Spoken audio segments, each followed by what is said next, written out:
Hello everyone, my name is Jen Nolan and I'd like to welcome you to the fourth webinar in Move Muscle, Bone and Joint Health's 2017 Musculoskeletal Health webinar series. Tonight's webinar is on the topic of common foot problems experienced by people with musculoskeletal conditions. After tonight's webinar, we will have one more webinar to present in the first half of this year, and that will be coming up in a couple of weeks at the end of June. Details regarding our webinars in the second half of the year will be available soon and will be sent to you. Please also remember that the recordings of previous webinars are also available for purchase at any time. Before introducing our presenter for this evening, I just have a couple of housekeeping issues to run through. Firstly, if you have any technical difficulties during the webinar, please refer to the message box on your screen. You can type a message at any time that will be read by the organiser at Redback Conferencing. If you are listening via the phone, you will notice a small time delay between the audio and the screen. This is normal, so don't be concerned. Also, whilst our presenter will answer questions at the end of her presentation, you can type questions for her at any time. Can I suggest you don't leave your questions to the last minute, as we will aim to finish no later than 8 p.m. Australian Eastern Standard Time. I'd also be very grateful to all participants if you could take a moment during question time to answer our feedback survey. Our presenter for this evening is Professor Deborah Turner, Director of the Academic Program for Podiatry in the School of Science and Health at the University of Western Sydney. Deb graduated as a podiatrist in 1996 and worked as a clinical specialist podiatrist in rheumatology and as a researcher at the University of Leeds. She gained her PhD in 2003, which focused on biomechanical foot function in patients with foot ulceration. In 2007, she gained a prestigious allied health professional academic fellowship through Arthritis Research Uk and was also awarded a postgraduate certificate in medical ultrasound in 2009. She's since acted as a tutor and lecturer on musculoskeletal ultrasound courses organised by EULAR. She has undertaken a broad program of research focused on investigating how inflammatory arthritis affects the feet, especially in those with rheumatoid arthritis, psoriatic arthritis, and juvenile idiopathic arthritis, and has published widely in the field. Without further ado, I'll hand proceedings over to Deb. Thanks very much, Deb. Thanks, Jen, for the kind introduction. And what you'll appreciate this evening aligns to some of my previous expertise is whilst we have quite a broad topic to cover in terms of common foot problems, I will set my stall out and make it clear that there will be focus on patients with inflammatory joint disease, and there will be quite a high emphasis on the utility of ultrasound imaging in managing these problems. So really what I hope to do this evening is to consider some of the manifestations that are part of normal aging. So spend some time talking about the foot in aging. And then really what I wanted to focus on were a couple of key scenarios that really when faced out in clinical practice can be quite challenging.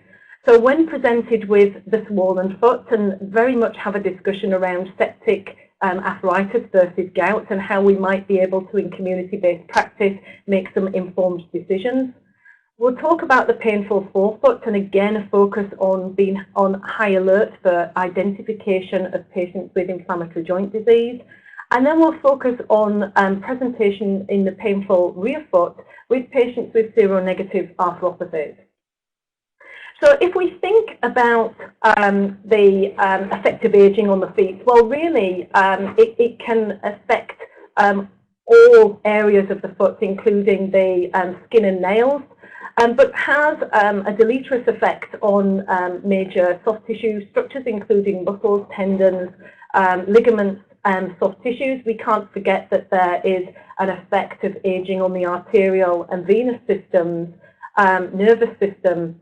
And then we've got to think about those factors in the presence of disease, namely inflammatory joint diseases. Now, when we consider the foot, it's a really complex anatomical structure. Each foot has 26 bones, there are 33 joints, and more than 150 muscles, tendons, and ligaments. And when we think about the foot, we can really consider it divided up into functional units, including the rear foot, midfoot, and forefoot. In terms of when we're managing problems, we really need to have an adequate understanding of the functional requirements of these individual components. What we need to consider really is that we need optimized function in all of these key areas to be able to achieve efficient and pain-free walking. And given that the average person will walk somewhere in the region of 4 miles a day, we can clearly see that problems in the feet would unduly affect people's ability to undertake normal activities and have a negative impact on their quality of life. If we think here and we think around our functional units, so our forefoot here, we can see that we have anatomically specialized soft tissues, including bursa and fatty pads. And all of these will be affected by the aging process in a deleterious manner.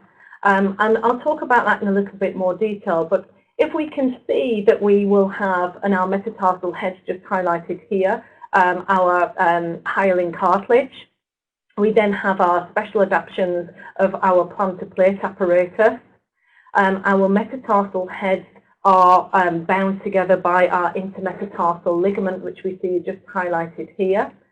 And then we can see this complex apparatus of all the intrinsic foot muscles, the flexor apparatus. On the top, we can imagine the dorsal digital expansions. And then between the metatarsal heads, we will have our nerve and arterial supply, where we can have the option where these will get compressed and obviously present in certain manifestations, often related to pain. Now, I've mentioned that we really need to consider the aspects of the foot in terms of key areas of the foot, but the required function as well. And this is quite a simplistic view of foot function, but really we would consider that we have our primary goal of the heel rocker at initial contact of, or heel strike. And really the structures under the heel are designed to take around 110 to 120% of body weight. What we then need is adequate range of movement at the ankle joint, and we can see just highlighted here that we have our ankle joint rocker here. And we can see that we need an adequate amount of dorsiflexion to be able to take the tibia over the stationary foot to progress the center of gravity over the stationary foot. Then as we get into the final stage where we are looking to achieve efficient propulsion, we need adequate muscle power, predominantly in the posterior compartment of the leg, but we also would need adequate movement at the metatarsal phalangeal joints, and often these structures would need to be pain-free. Often what we tend to find is when people have pain in this area, they will adapt their gait and it will become apropulsive. When we consider the distribution of pressure under the foot, then this is a typical pressure, peak pressure profile that we would see, where we would expect to see a normal maintainment of the medial longitudinal arch. It's likely that we would see quite high pressures represented here. The pinks and the reds are our high pressure areas.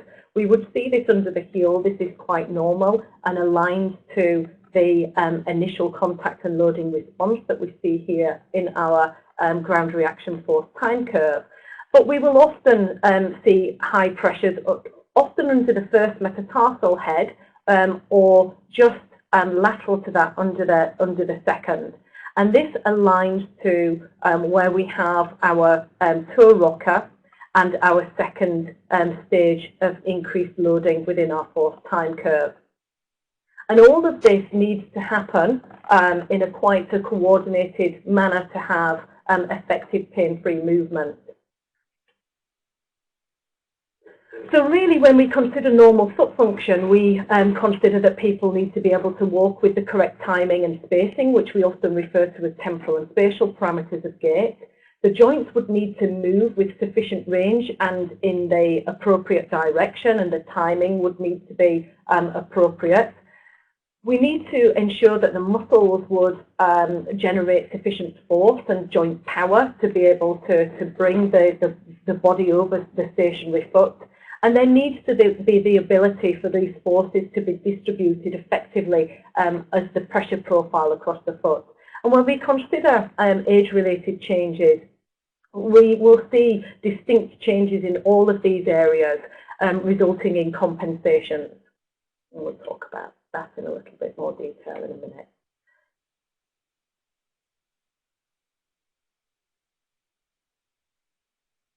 Sorry, I'm having difficulty just taking that off now. I've got it off. I've got it now.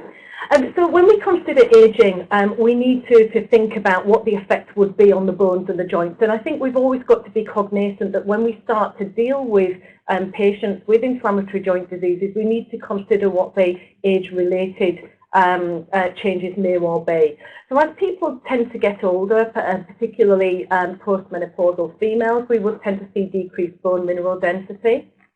Often we would expect to see some joint space narrowing as people tend to get older. They would tend to develop radiological evidence of osteoarthritis within their joints, characterized by joint space narrowing and perhaps loss of articular cartilage.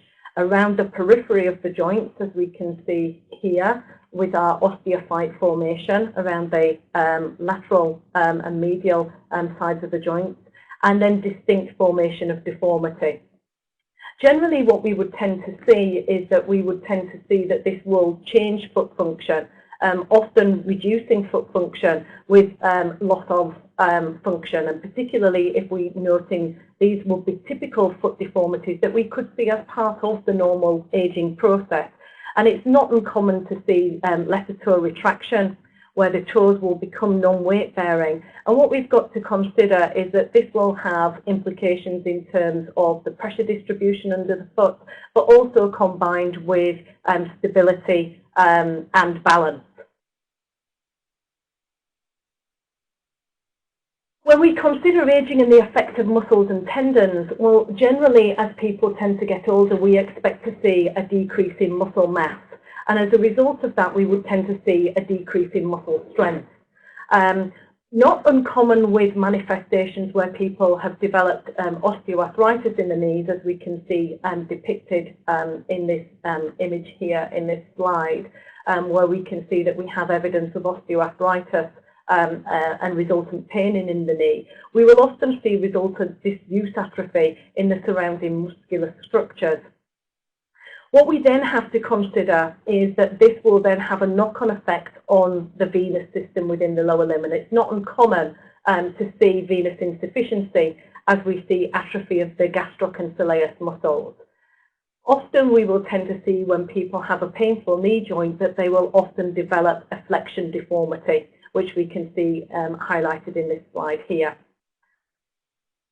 Often it's not uncommon to see atrophy of the interossei muscles and digital deformities, as we can see highlighted in this slide here.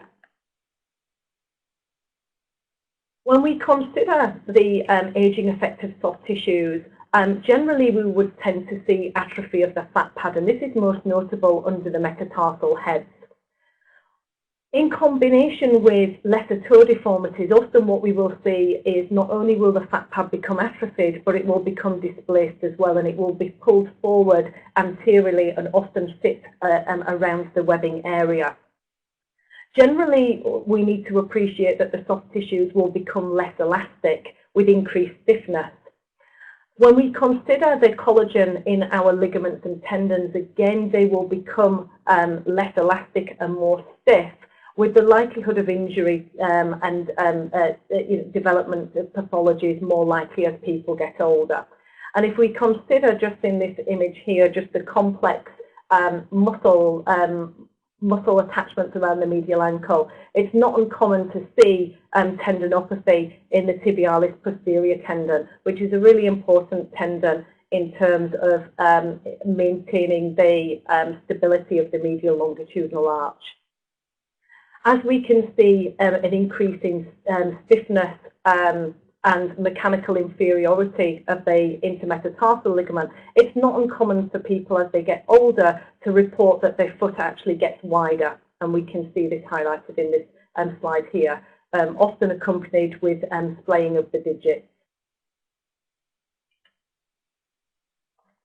When we tend to consider some of the symptoms that patients will report, well, one of the most common symptoms that patients will report to podiatrists is this sensation of feeling like walking on pebbles.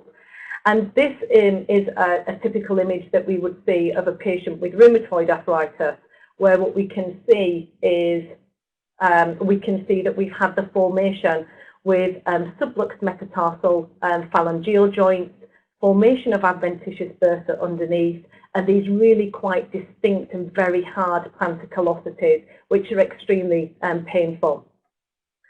What we will tend to see in these cases, if we were to do plantar pressure measurements, is the formation of very high and focal peak plantar pressures across the site. And what we've got to consider with the lesser toe retraction, like we can see here, is that this is a depiction of the what should be the submetatarsal fatty pad being anterior displaced here. What we will often see in patients with inflammatory joint disease is that we will often, instead of having a nice smooth contour of the metatarsal head, there will often be formation of joint erosions on the plantar surface of the joint. What we see depicted here is we see depicted an ultrasound scan of the soft tissues under the plantar surface of the metatarsal head. And generally what we would tend to see is that this can become exceptionally thin as people get older, but particularly in conjunction with lesser toe deformity, where often you may see less than a couple of millimeters of fatty padding. And this is the typical, you'll see that this is a slide where we can see that there's a significant reduction in the integrity and the quality and the thickness of the soft tissue here. And I think that it's really important when we're considering the management aspects is to actually listen to the patients in terms of the sensations that they're complaining of. What we see highlighted in this slide here is we see an example of a patient that came into our clinic that actually had an isolated subluxed metatarsal head. And what you can see that the patient has actually attempted to do is they have attempted to deflect this subluxed metatarsal head and allow it to sit in a very cushioned environment. So this was quite thick Axminster carpet, providing a real cushioned area for under the foot, but recognizing the need to offload a high pressure area. What we can see is this is a picture again of how a patient has tried to self-manage their foot problems.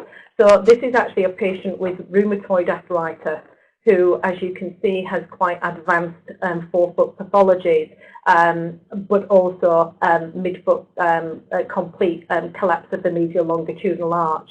But the patient has recognized the need to really well cushion the plantar surface of the foot and particularly these high focal areas.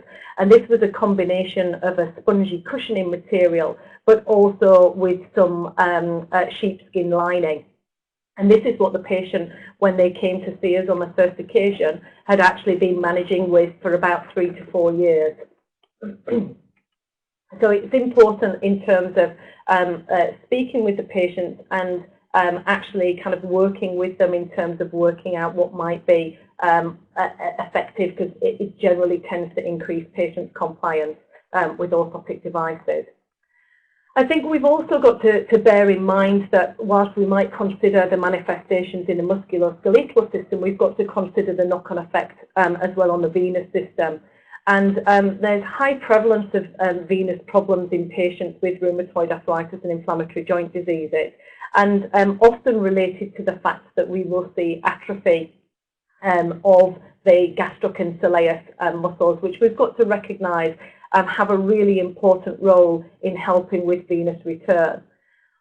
What we've got to also consider is often we will see problems in patients with benign joint hypermobility, where we have differences in the integrity of the collagen, and it's not uncommon to see really quite pronounced varicosities in patients with benign joint hypermobility. who may often also have problems with their knees in terms of recurrent patellofemoral subluxations and dislocations. We've also got to consider that one of our important structures as well is the skin, and recognise the importance that the skin has, particularly in the foot. It's a really important organ in terms of helping to dissipate some force, but also in terms of a protective barrier against environmental agents and bacterial and viral and fungal manifestations. And generally, as people tend to get older, we will tend to see thinning of the skin. There will tend to be a lower oil secretion, making the skin drier and more itchy. And you can see in this image here that this is the typical type of heel that we will see, where we will see the formation of really, really dry skin kind of around the heels. Often, I think, in Australia, where there's a high proportion of patients wearing open back sandals, for example, I think that this makes this manifestation far worse. And what we've got to consider is that the functional requirements of the heel will be to allow kind of expansion of the soft tissue under the heel on heel strike. When the skin is so rigid and is inflexible, the fat pad has the inability to stretch, and very often you will tend to find the formation of fissuring around this key area. What we will often see as well is it's not uncommon for people to develop pigmentation changes, so the formation of hematidrosis around the medial malleolus is very, very common, associated with the deposition and degradation of the red blood cells and subsequent stasis. What we will often find is that that can often cause localized irritation. The patient will then scratch that, and then we will get secondary excoriated areas which may well have the potential to become infected. Generally, the skin will become reduced in its strength and its ability to withstand the normal forces as people get older, particularly if that's in combination with some medications, particularly steroids. And there's generally a reduction in elasticity as people get older. So effectively, a reduction in the foot's ability to withstand some of the normal forces that we would expect to see during normal walking cycle. In terms of some of the effects that we will see on the nails, resulting, it's not uncommon for people to develop a generalized thickening of the nails as they tend to get older. What that tends to do is make the nails quite difficult to cut, and it's not uncommon to see cases where people have struggled, the nails get quite unmanageable, and unfortunately it's still very common that we will see cases of neglect, as I'm highlighting at the bottom here. When we tend to see the thickening of the nails, often we will find that patients will report pain under the nail matrix, and it can become self-perpetuating in the fact that as the nail becomes thicker, there's more trauma on the underlying nail bed, and it becomes a cyclical process where the nail just becomes resultively thicker. What we've got to be aware of is that if we do have constant pressure of the nail on the subungual tissues, that there is the risk that people can develop an ulcer or a corn actually under the nail.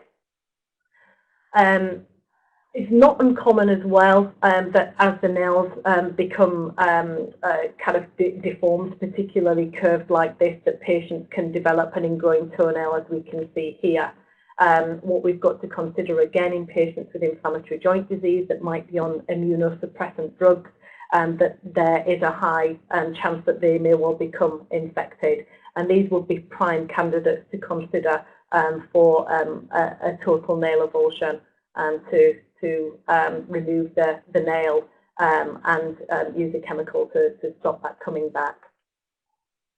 So in summary, in terms of considering the age-related changes, we've got to really consider the impact that aging will have on all of these structures, and then consider the disease-related changes on top of those.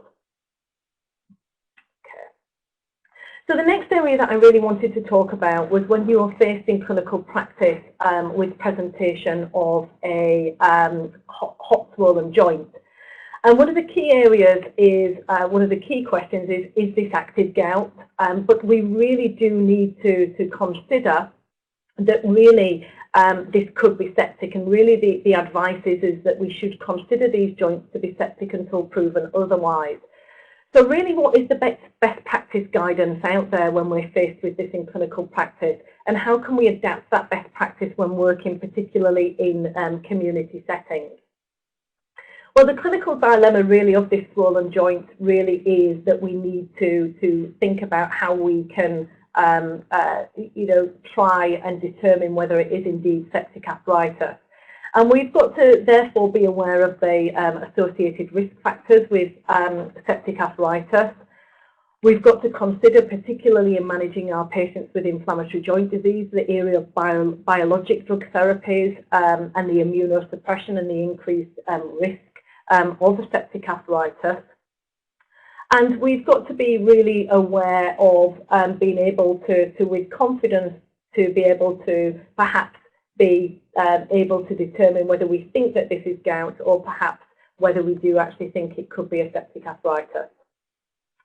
Now, generally, why are we really concerned about the presentation of an acute monoarthritis?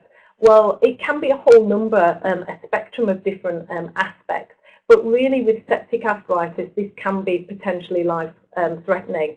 And certainly the earlier identification of a septic arthritis really will improve patient outcome.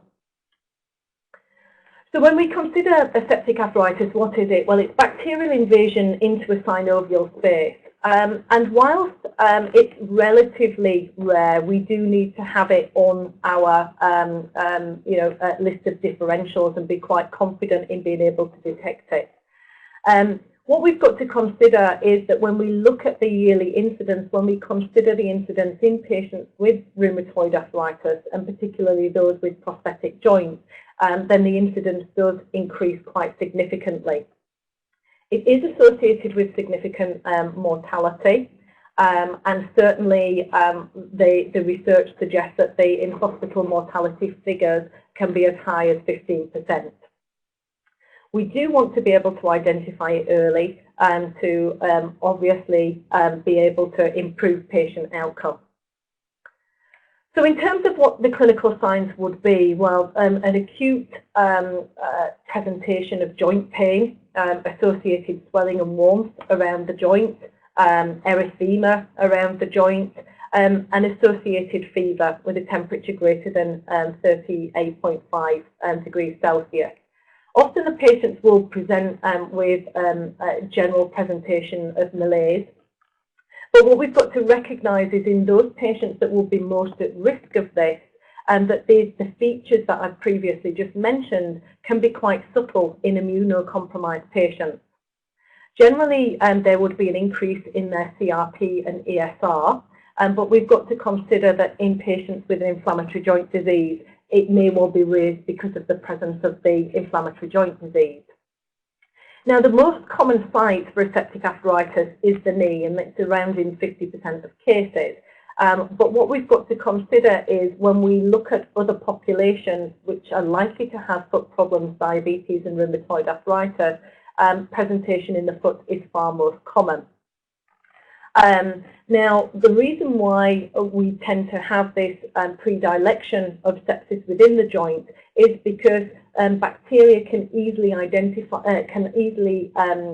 get into the joint spaces through the synovial fluid, because synovial tissue lacks a basement membrane, which means that infection from other parts of the body through hematogenous spread can lodge within the joint.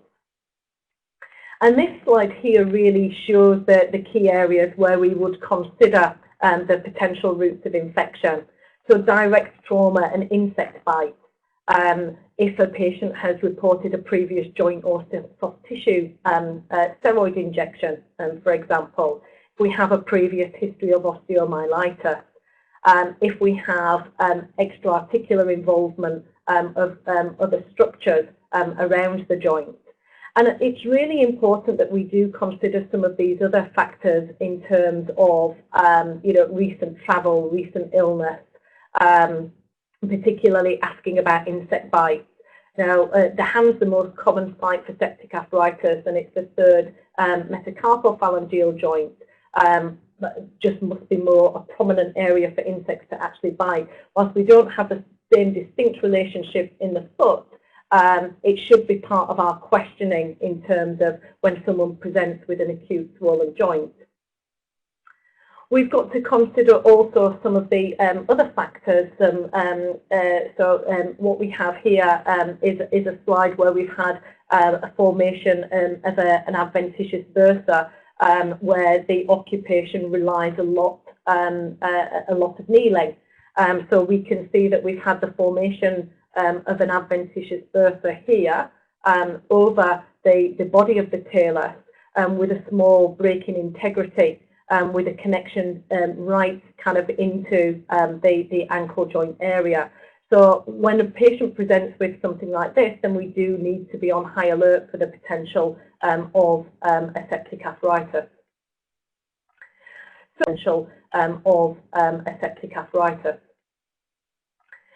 So in terms of what we know about the predisposing factors, well, there has been a systematic review which has looked at the literature and looked at determining the likelihood ratios.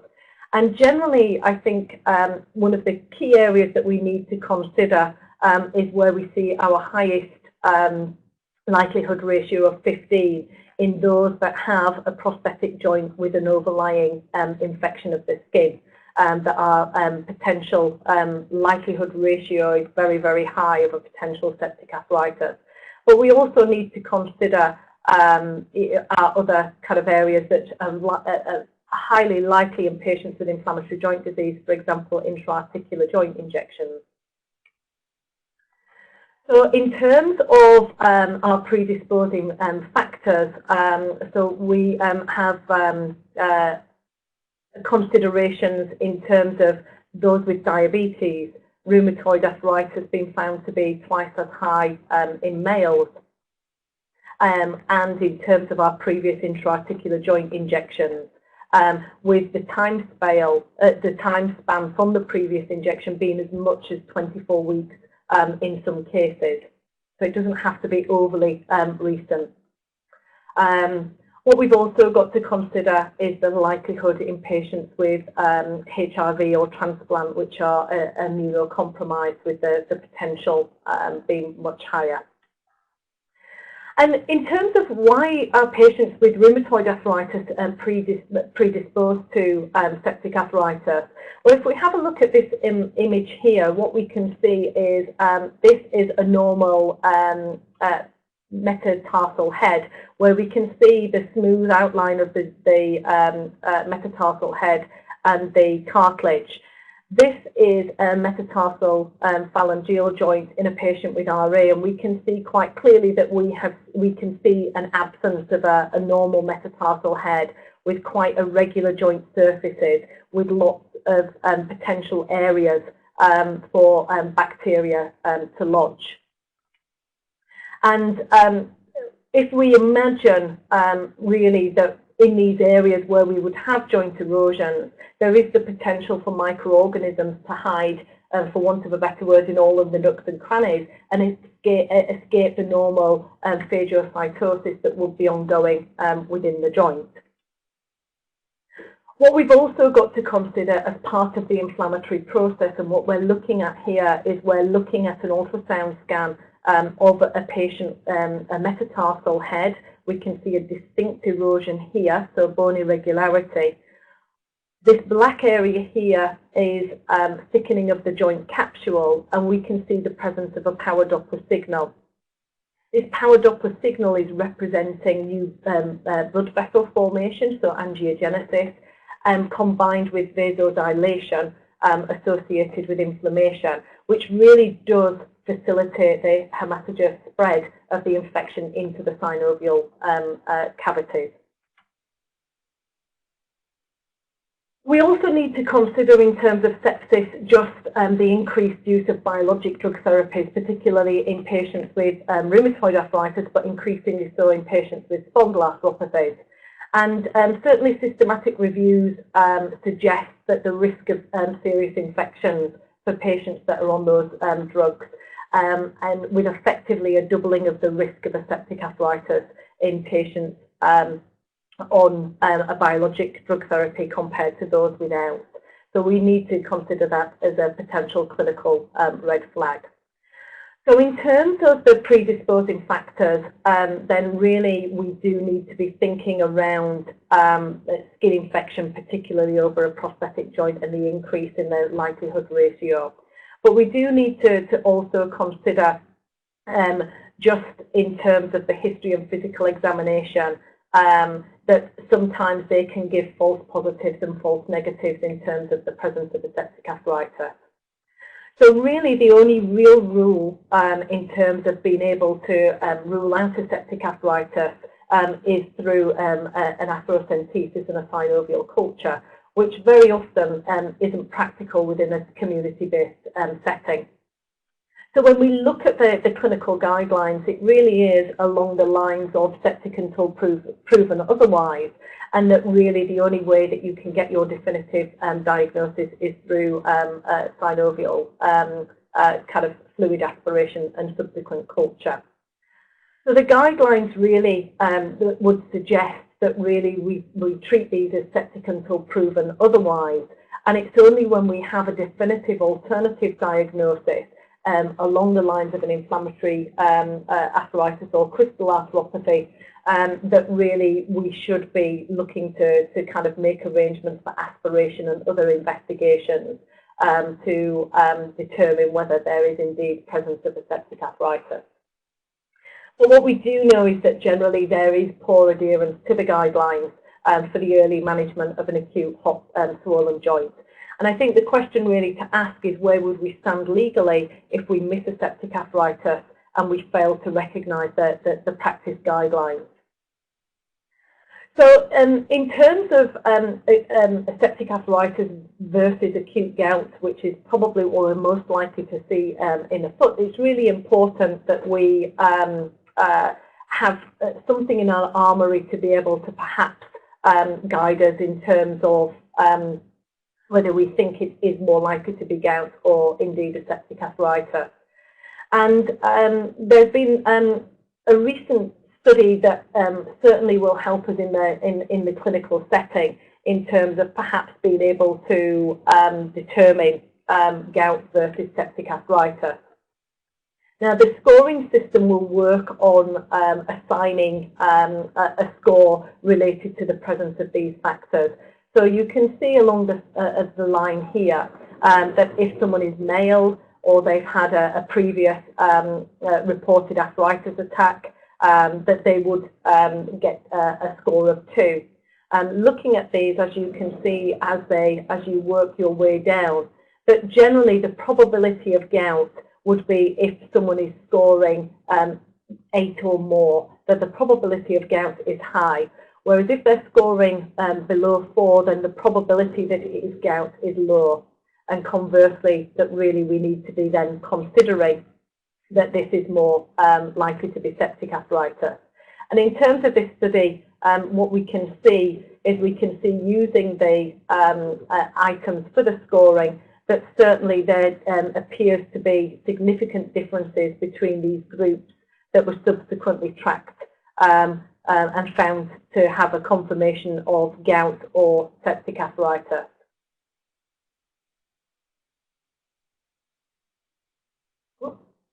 My mouse just seems to stop working for a minute. So we can see that when they've actually done their inferential statistics on here, that indeed we can see that there were statistically significant differences in the areas highlighted in the table here. So really what they're suggesting is that by using this, this scoring system that could easily be utilised within community practice, that if indeed their score is suggestive that it's gout, that there is indeed this high probability that it is gout.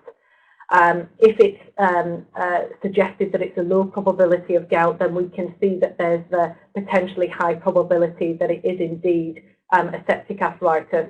Whereas if there is the intermediate probability, then really the clinical management needs to be septic until proven otherwise. And in terms of the clinical red flags, really, that we need to be consider the real risk or excluding the possibility of septic arthritis in these high-risk groups, including rheumatoid arthritis, diabetes, patients with HIV, joint replacements, and those that have had joint injections in the last 6 months. But certainly my guidance would be to always have your clinical notes reflecting the fact that you have considered a septic arthritis, excluded, and made the appropriate referral or follow-up. Now, moving on to the painful forefoot area, there's a whole manner of things that really could be considered in terms of the presentations. And when we look at looking at the painful forefoot, generally what we tend to know is that a clinical examination can really be lack sensitivity in terms of pathological specificity in terms of what's actually going on. And by using imaging like ultrasound, that we really can increase our clinical confidence of what structures are involved and more appropriately manage these patients. The one thing really to consider in the painful forefoot is, does your patient have the S factor? And this was a national campaign in the UK supported through Arthritis Research UK and NRAS, and really on the basis of, do you have stiffness for more than 30 minutes? Do you have swelling in one or more joints, particularly hands? And is there a positive finding on a lateral squeeze of the MCP joints or the MTP joints, as you can see depicted in the slide here? And that really we do need to be considering early referral for suspicion of rheumatoid arthritis. And the algorithm presented by the rheumatology team at Leeds suggests that if you have a patient with 3 or more swollen joints, a positive MTP or MCP squeeze test, and reporting early morning stiffness greater than 30 minutes or greater, that they should be referred with a high clinical suspicion of rheumatoid arthritis. And when we consider the utility of ultrasound in terms of assessing the joints, my kind of recommendation would be really in terms of trying to better identify patients with suspicion of early inflammatory joint disease, or being able to better determine what the location of pain actually is that ultrasound can really be a useful tool in terms of being able to identify fluid within the joints, whether we have thickening of the synovial joint capsule, or whether we indeed see changes to the bone cortex. And what we've got to recognise is that ultrasound can show bony changes much earlier than X-ray. And it's useful to be able to combine this imaging technique with other modalities, for example, pressure measurement. And what we can see in this slide here is that we have a patient with a high focal area under the fifth metatarsal head, very much higher, although clinically not really looking subluxed, and certainly didn't have an overlying callus. When we looked at it on ultrasound, what we could actually see is that we have the presence of a joint erosion, which we can see, I'm just highlighting here, but that we also have the formation of an adventitious submetatarsal bursa. So ultrasound can really provide some great information in terms of what may actually be going on and what lies beneath, which certainly can influence your options in terms of management.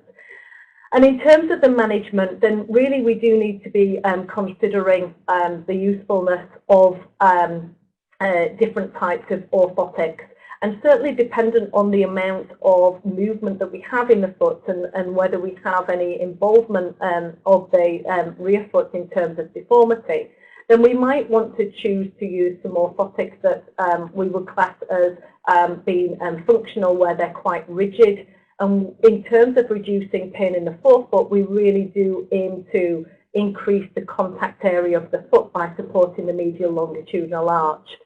In cases where we might not necessarily have a sufficient range of movement, then we might want to try and increase the contact area of the foot with a less rigid and more cushioning device.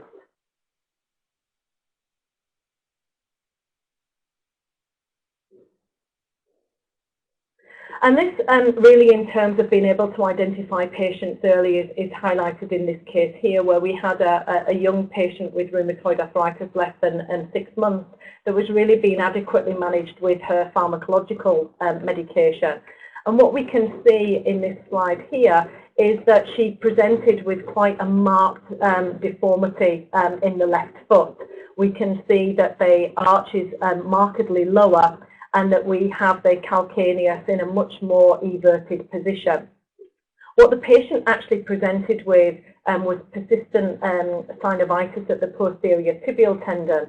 And what we can see in this image here is we can see that on pressure measurements that we can actually see that this patient has started to concerningly bear weight around the medial midfoot, around the navicular area. Suggesting that we're starting to see subluxations at these joints. What we aimed to do with this patient was to get her into a rigid orthotic to correct the rear foot position, rest the posterior tibial tendon, and support the medial longitudinal arch. So considering the orthotic as a splint to really support the integrity of the talonavicular joint. And really what we want to be considering in terms of capturing these patients is effectively being able to capture patients where they have minimal rear foot but correctable deformity at an early stage to prevent this end stage typical deformity that we see, where we have a progressive valgus heel deformity that becomes fixed and no longer correctable. In terms of the midfoot, what we will typically tend to see in progressive inflammatory joint disease is a collapse of the medial longitudinal arch. And again, we would want to get in at the early stage with rigid supportive devices to splint the integrity of the medial column and hopefully prevent the progressive collapse of the arch.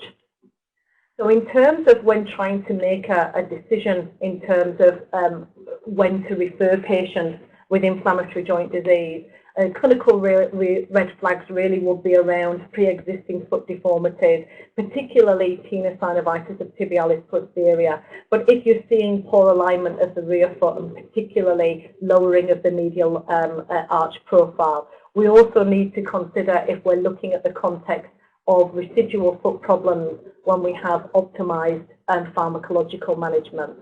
Now, I'm aware of our time, but the final aspect really is about considering spondyloarthropathies, particularly in the typical presentation of rear foot disease. So imagine our young rugby player with persistent Achilles tendon problems, has had previous physiotherapy, previous orthotics given by a podiatrist. But if this was a patient that had come to you with poor response to these, would you be asking questions about recent infections? Would you ask if the patient has had diarrhea within 1 month of the onset of symptoms? Would you ask about coexistent eye involvement? Would you ask about any skin involvement? And would you take time to examine the nails? And really we need to be considering this in terms of a clinical suspicion for a spondyloarthropathy. So really what we need to be considering is that for a classification for high suspicion of a spondyloarthropathy is if someone is scoring 6 or more from this table here. And you can certainly see the presence of heel pain, but combined with perhaps skin involvement, psoriasis or inflammatory bowel disease, diarrhea within a month of the onset of symptoms. What we also need to consider, which generally people are quite poor at picking up in clinical practice, is the presence of psoriatic arthritis. And in terms of looking at these, 3 or more, if you have someone presenting with what appears to be articular disease or enthesitis combined with a family history of psoriasis, nail dystrophy, dactylitis. And what we've got to consider is psoriasis is often quite tricky to find and likes to lodge in places that are quite tricky to find, as highlighted here. So you really do need to work carefully in terms of your questioning of your patients. Some of the nail changes may well be quite subtle, as we can see highlighted here in terms of the nail pitting. And particularly in the foot, it can be difficult to determine this as opposed to trauma from sporting activities or fungal infections. So really we do need to be thinking much more in our clinical practice about screening for psoriatic arthritis, particularly in patients with psoriasis. And there are some great resources out there in terms of tools that can be out there, and these can be downloaded outside in through AbbVie, which are nice posters that you can have in your clinic that would allow you to go through some of the screening tools that are out there in terms of determination of psoriatic arthritis. You can see this highlighted here, takes you through step by step how you will be able to go through and undertake some screening. What we've got to consider with the Achilles tendon is we would have the Achilles tendon as being a normal kind of uniform thickness right the way from its insertion up to the musculotendinous junction. But very often what we will see, as highlighted in this slide, is mid-portion Achilles tendinopathy. What we will often tend to see in our patients with spondyloarthropathies is possibly mid-portion Achilles tendinopathy, but also combined with enthesitis. And this is depicted in this slide here, where we can see distinct thickening of the tendon at the insertion here. So this is the Achilles tendon inserting in here. But what we can also see is that we're beginning to see irregularities at the back of the calcaneus. What we will often tend to see as well is that we will see distinct involvement of the retrocalcaneal bursa, which we can see highlighted here in this slide as this distinct fluid-filled area just sitting behind the Achilles tendon.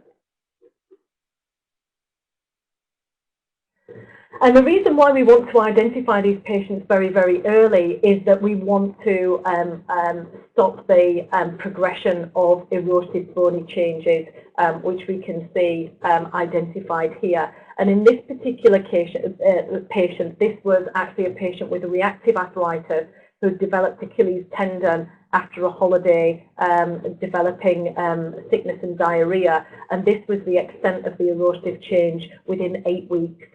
From initial onset. So this is really why we do want to kind of get to these patients very, very early. In terms of plantar fasciitis, this is often a hallmark area as well, where patients will present with plantar fasciitis and then eventually end up with it will be the first presenting feature of a spondyloarthropathy, which is often missed in clinical practice. And again, ultrasound is really useful at identifying distinct thickening, particularly at the insertion. And what we will often be able to do is compare the thickness of one plantar fascia, particularly a unilateral presentation, to the thickness on the contralateral limb.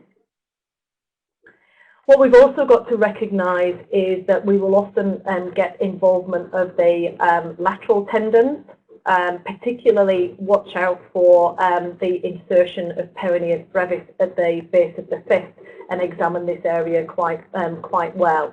And generally what we tend to see in our patients with psoriatic arthritis is that we will quite early on in the disease process start to see these distinct changes where we will start to see this focal loading of pressure in the lateral column. And we suspect it's where we start to see subluxation of the calcaneocuboid joint. So really in terms of our management goals, we really need to be good at identifying these patients in clinical practice with really the mantra of zero tolerance of active foot disease and active inflammation. we need to be looking at assessing these patients really well, using imaging where appropriate, with a view to identifying residual disease in the foot. Particularly in the UK, as part of allied health practice with podiatrists and physios, we would look to very much target sites of active inflammation with intra-articular or soft tissue steroid injections, and do this in combination with addressing abnormal biomechanics. And this is the typical approach that we would tend to use in patients with spondyloarthropathies, where we would look to try and control inflammation with arthropathies, where we would look to try and control inflammation with both the pharmacological management, but with local steroids, combined with then optimizing foot function and gait retraining, with a view to trying to be quite aggressive at switching that active inflammation off. So I'm aware that I've gone over time. I'm really sorry. Not going to be much time for questions, but really the foot and ankle is a common initial presentation site for inflammatory joint diseases, and I would urge everyone that comes across patients to always consider this in your diagnostic workup, because early intervention really does improve patient prognosis, and we need to consider really that multifaceted approach where we aim to suppress active disease but also optimize foot biomechanics. So I'm sorry, I've only just finished. Sorry, Jen. No, Deb, that's no trouble at all. It was such an incredibly comprehensive and detailed presentation. It's not surprising that you went a bit longer than expected, so that's no problem at all. Thank you so much. Okay. If anyone has any questions for Deb, could you please type them in now? At this stage, there aren't any questions that have come through, which is not surprising, Deb, because you've just covered things so sort of comprehensively and thoroughly. So unless anyone's typing in a question now, I mean, I guess the sort of key points I certainly thought were very important tonight was, you know, an initial point you made about listening to the patient, and also just the incredible importance of trying to pick up these signs and symptoms early on to avoid that progression of disease. Absolutely. Unfortunately, I've heard too many times that when you ask patients where they've had a diagnosis of their joint disease, they will say, well, I got my diagnosis 2 years ago, but I've had my symptoms for, 8 years, and their first symptoms were in my feet, but nobody kind of listened to me and took time to investigate it. I think that's so true. I just, maybe a person's feet are just sort of not quite considered, and obviously they're just so important with regards to that early identification and early management to avoid, the sort of the more deleterious effects, as you say. So thank you so much for an incredibly interesting and important presentation. It will certainly be on our website and sent out to people who weren't able to watch the screening tonight, and also be available for other people. So thanks very much. And I would ask participants to complete our survey as we finish up tonight. Deb, many thanks again, and thanks to everyone joining in tonight, and also just remind you about our webinar that's coming up at the end of June on the pain management for patients with inflammatory arthritis. So on that note, thanks again, Deb, and thanks to everyone joining the webinar this evening, and good night. Good night.